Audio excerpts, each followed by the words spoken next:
tenderdən kənar alışlar keçirən bəzi dövlət qurumları, dövlətə aid müəssisələr, vaxtı ilə olub bu şeylər, mən birbaşa iş adamları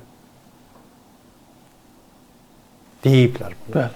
Yəni ki, bəzən məsələn tenderdən kənar alış eləyir, çıxıb deyir ki, mən bu qələmi almaq istəyirəm, sən bunu mənə 100 manatdan gətir. Deyirəm, bu qələmin qiyməti 100 manat deyil axı. Yəni, bax, tenderdən kənar alışların dırnaqarası fəlsəfəsi nədir? Mahinasiya var da. Deyir ki, bunu sən mənə 100 manata gətir. Deyirəm, bu qələmin qiyməti ən aşağı yaxşı qiyməti, məsəl üçün də ki, bu 20 manatdır, 25 manatdır, mən onu sənə 15 manatdır, mən sənə onu 100 manata gətir. Deyir, sən nə işə qalır, mən alıcıyam.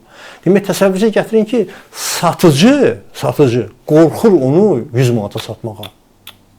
Bu maliyyə müstəvisində böyük bir tərbiyəsizlikdir. Mən bu adını tapa bilmirəm, nə deyim mən bunu. Yəni, satıcı qorxur ki, mən bunu buna 100 manata sataram, bir də problem olur. 20 manat dəyərində. Müəyyən bir dövrdən sonra bunu üstü açarlar.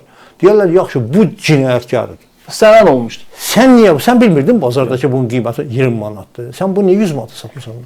Satıcı qorxur, alıcı qorxmur. Yəni, mən bunu tamaşaçılarımıza müəyyən bir detalla, müəyyən bir niyə qorxmur? Çünki ciddi cəza tədbirləri yoxdur. Neft şirkətində bu şeylər olubdur. İndi bilmirəm, bu günlər deyə bilmərəm, bu gün var ya yoxdur. Heç şübhə eləmirəm ki, bu gün də var.